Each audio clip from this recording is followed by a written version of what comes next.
இன்றைக்கான வீடியோ தான் வந்திருக்கு. வீடியோ வந்து சூப்பராக இருந்துச்சு அப்படி தாங்க சொல்லணும். நம்ம ஆல்ரெடி வந்து ஃபஸ்ட்டு பார்ட்டை வந்து போட்டாச்சு. பார்க்காதவங்க பார்த்துக்கோங்க. இது வந்து செகண்ட் பார்ட்டுங்க. இந்த வீடியோவில் பார்த்துக்கிட்டோம்னா கையும் களவுமா வந்து நம்ம தர்மலிங்கம் இருக்கார்ல, அவர் வந்து பவித்ரா கிட்டேயே மாட்டிக்கிறாங்க. பவித்ரா போட்டாவையும் ஆதி போட்டாவையும் எடிட் பண்ணி ஒன்றா சேர்த்து வச்சு அது கையும் களவுமா சிக்கிக்கிறாரு அப்படின்னு தாங்க சொல்லணும். அதெல்லாம் பார்க்குறக்குமா சேனலை மட்டும் மறக்காமல் லைக் அண்ட் சப்ஸ்கிரைப் மட்டும் பண்ணிடுங்க. ஃபஸ்ட்டு எடுத்த உடனேயுமே வந்து அந்த இடத்துல வந்து பாட்டியும் லட்சுமியும் வந்து தர்மலிங்கத்தை வந்து திட்டிக்கிட்டு இருக்காங்க. இங்கே பாரு, தேவையில்லாமல் வந்து உன் மகளோட நல்லது நடக்க போகுது, அதை வந்து கெடுத்துக்கிட்டு இருக்காத அப்படின்னு சொல்லிட்டு திட்டிக்கிட்டு இருக்காங்க.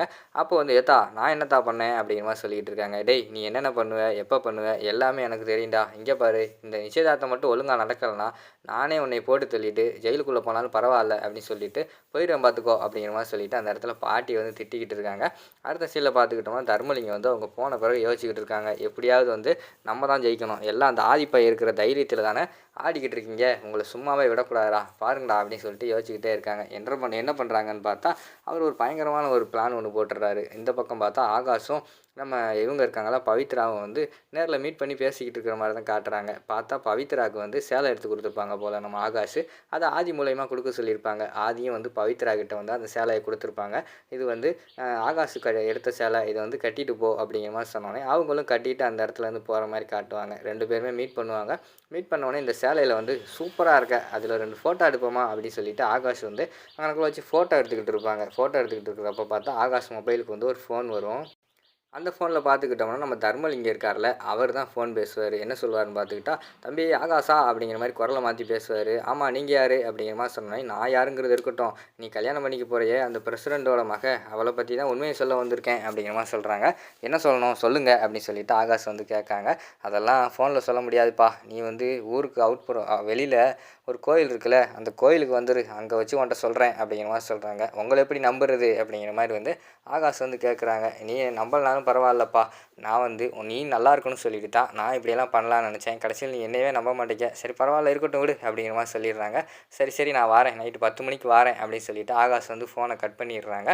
அங்கே பார்த்தா ஆகாஷ் போகாமல் நம்ம பவித்ரா இருக்காங்கள்ல, அவங்களுக்கு வந்து ஆம்பளை பையன் மாதிரி சேட்டையெல்லாம் போட்டு தலையில் வந்து தொப்பியெல்லாம் வச்சு அவங்கள அனுப்பி விட்டுறாங்க. அவங்க அந்த பக்கம் திரும்பி நின்றுக்கிட்டு இருக்கிற மாதிரி காட்டுறாங்க. தர்மலிங்கம் வந்து வருவாருன்னு சொல்லிட்டு தர்மலிங்கம் வந்து கரெக்டாக வராரு. வந்தவொடனையும் அந்த இடத்துல வந்து அமைதியாகவே பவித்ரா நின்றுட்டு இருக்காங்க. தம்பி வந்துட்டியாப்பா, உன்கிட்டயே சொல்லலாம்னு நினச்சேன், அந்த பவித்ரா பொண்ணு வந்து நல்ல பொண்ணு இல்லைப்பா, அந்த பொண்ணு வந்து ரொம்ப கெட்ட பொண்ணு அப்படிங்கிற மாதிரி சொல்லிக்கிட்டு இருக்காங்க. அமைதியாகவே பவித்ரா வந்து நின்றுக்கிட்டு இருக்காங்க. டக்குன்னு பார்த்தா தர்மலிங்கம் வந்து பைக்குள்ளேருந்து ஒரு இது எடுக்காங்க, ஒரு ஃபோட்டோ மாதிரி எடுக்காங்க. நீ நம்பலைன்னா இந்த ஃபோட்டோவை பாருப்பா அப்படின்னு சொல்லிட்டு அந்த ஃபோட்டோவை கொடுக்காங்க. பார்த்தா அதில் வந்து ஆதி நம்ம இவங்க இருக்காங்கல்ல பவித்ரா 2 பேருமே ஒன்றா இருக்கிற மாதிரி, அதாவது பக்கத்தில் முத்தம் கொடுக்குற மாதிரி அப்படி இப்படி இருக்கிற மாதிரி வந்து ஒரு ஃபோட்டோ எடுத்துருக்கிற மாதிரி காட்டுறாங்க. அது என்ன நடந்துச்சுன்னு பார்த்துக்கிட்டோம்னா, அவங்க வந்து சேலையை கட்டி ஆகாஷை பார்க்குறதுக்காக மேக்கப்பெல்லாம் போட்டு பவித்ரா வந்து கிளம்புவாங்கள்ல, பார்த்து போயிட்டு வாங்க சிஸ்டர் அப்படின்னு சொல்லிட்டு ஆதி சொல்லுவாங்க.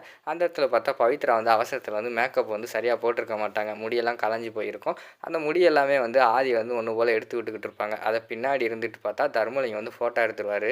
ஃபோட்டோ எடுத்து கொண்டு போய் அந்த இடத்துல வந்து ஆகாஷ் கிட்ட கொடுக்குறேன்னு சொல்லிட்டு பவித்ரா கிட்டே கொடுத்துருவாங்க. என்னப்பா தம்பி, ஃபோட்டோவை பார்த்துட்டு அமைதியாகவே இருக்க, உடனே போய் இந்த நிச்சயதார்த்தத்தை நிறுத்து அப்படிங்கிற மாதிரி சொல்லுவாங்க. டக்குன்னு பார்த்தா பவித்ரா வந்து அந்த ஃபோட்டோவோட திரும்புவாங்க. அதை பார்த்தோன்னே பயங்கரமாக ஷாக் ஆகி பார்த்துக்கிட்டு இருப்பார் தர்மலிங்கம். அப்பா, நீங்கள் வந்து இவ்வளோ மோசமானவங்கன்னு தெரியும், ஆனால் என்னையை பற்றியே இப்படி வந்து அடுத்தவங்களோட சேர்த்து வச்சு நீங்கள் பேசுகிற அளவுக்கு மோசமான ஆள் அப்படின்னு சொல்லிட்டு எனக்கு தெரியாமல் போச்சப்பா அப்படிங்கிற மாதிரி சொல்லிக்கிட்டு இருக்காங்க. அத்தா பவித்ரா அப்படிங்கிற மாதிரி சொல்லிக்கிட்டு இருக்காங்க. பவித்ரா விடுமா, இவர் என்னையும் ஆண்டாளையும் சேர்த்து வச்சு பேசினவர் தானே அப்படின்னு சொல்லிட்டு அந்த இடத்துல ஆதி வந்து என்ட்ரி ஆகிறாரு. உடனே போய் இந்த விஷயத்தை வந்து அக்கா கிட்ட சொல்லணும் அப்படிங்கிற மாதிரி சொல்லிவிட்டு அந்த இடத்துல வந்து பவித்ரா வந்து கோவப்படுறாங்க. இல்லை அதெல்லாம் வேண்டாம், ஒன்றும் சொல்ல வேண்டாம், அவர் அப்படியே இருக்கட்டும், அவர் கெட்டவராகவே இருக்கட்டும், என்ன பண்ணிட்டு போட்டோம், இப்போ சொன்னாலும் உங்கள் அக்கா வந்து நம்ப மாட்டாங்க.